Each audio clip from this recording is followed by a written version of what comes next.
রাত পোহালেই কাটিগড়ায় স্বরাষ্ট্রমন্ত্রী অমিত শাহের অনুষ্ঠান। অমিত শাহের আগমন উপলক্ষে সেজে উঠেছে নাতানপুর। কাটিগড়ায় এই প্রথম সফরে আসছেন কেন্দ্রীয় স্বরাষ্ট্রমন্ত্রী অমিত শাহ। অমিত শাহের সঙ্গে আসছেন মুখ্যমন্ত্রী হিমন্ত বিশ্ব শর্মা। ভারত বাংলাদেশ সীমান্তে নাতানপুর গ্রাম এবং সীমান্তবর্তী এই গ্রামে হাজারো সমস্যা রয়েছে। যোগাযোগ ব্যবস্থা থেকে শুরু করে শিক্ষা, পানীয় জল, চিকিৎসা ব্যবস্থা কিছুই নেই এখানে। রয়েছে বিএসএফ এর চোখ রাঙানিতে মানুষের আতঙ্ক।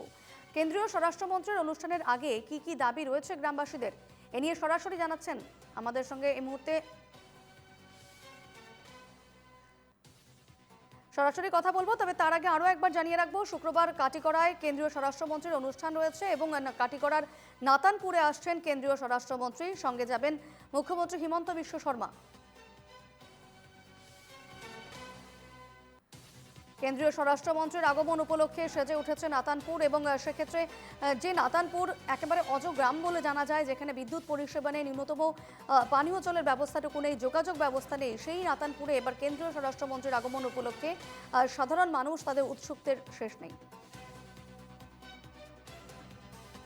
সরাসরি কথা বলে নেব, প্রতিনিধি পাপলু দাস রয়েছেন আমার সঙ্গে এই মুহূর্তে। পাপলু, যে নাতানপুরে এতদিন বিদ্যুৎ পরিষেবা নেই, যোগাযোগ ব্যবস্থা তেমন উন্নত নয়, পানীয় জলের অসুবিধা রয়েছে সেখানকার মানুষের, সেই নাতানপুরে এবার কেন্দ্রীয় স্বরাষ্ট্রমন্ত্রী যাচ্ছেন, কি দাবি রয়েছে সাধারণ মানুষের, তারা স্বরাষ্ট্রমন্ত্রীর কাছে কি দাবি রাখবেন? একদম দীপর্ণা, কারণ এই যে এলাকায় রয়েছি আমি, সেটা অত্যন্ত পিছপড়া। কারণ বাংলা একদম সীমান্তবর্তী আমি, এবং যে জায়গাটাতে দাঁড়িয়ে রয়েছি সেখান থেকে প্রায় ৩০০ মিটার দূরত্বেই রয়েছে সুরমা নদী, এবং সেই সুরমা নদীর উপরে ফেন্সিং এর কাঁটাতার আমি তোমাকে এই মুহূর্তে দেখাতে পারছি না, কারণ এখানে নেটওয়ার্কের ভীষণ সমস্যা।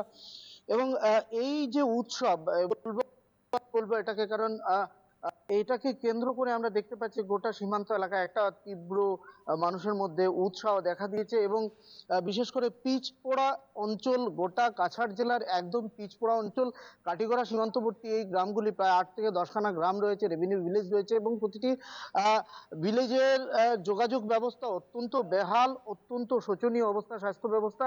কারণ এখানে অসুস্থ মানুষ হলে এখান থেকে প্রায় 20 কিলোমিটার দূরত্বে নিয়ে যেতে হয়, শিক্ষার ব্যবস্থাও নেই। সঙ্গে কয়েকজন রয়েছেন আমার, একদম আমি তাদের সঙ্গে কথা বলে নেব। প্রথমে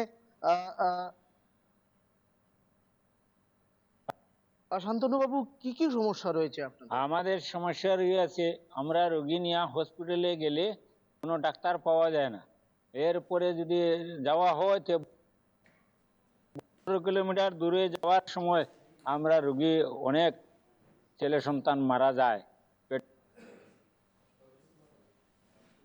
এরপরে আমরা জলেরও কোনো ব্যবস্থা, আমরা পিছিয়ে পড়া গ্রাম, আমরা অন্তত পিছিয়ে আছি।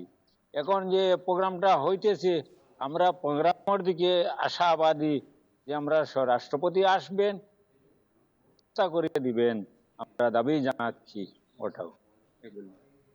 দীপর্ণা, এখানে একটা পানীয় জলের সমস্যার পাশাপাশি এখানে সবচেয়ে বড় যে সমস্যা সেটা হলো, এবং এখানে যে বাঁধগুলো নির্মাণ করা হয়েছে বা একেবারে পাপলু, যেমনটা তুমি বলছো যে সেখানে নেটওয়ার্ক সমস্যা রয়েছে এবং সেক্ষেত্রে এই মুহূর্তে প্রচন্ড নেটওয়ার্ক সমস্যা হচ্ছে, তোমার কথাও আমরা পরিষ্কার শুনতে পাচ্ছি না। তবে পরবর্তীতে আবারও আমি তোমার সঙ্গে যোগাযোগ করব এবং সাধারণ মানুষ যারা সেখানে রয়েছে, নাতানপুরের বাসিন্দারা, তাদের সমস্যার কথা শুনবো। ধন্যবাদ তোমাকে আপাতত পাপলু।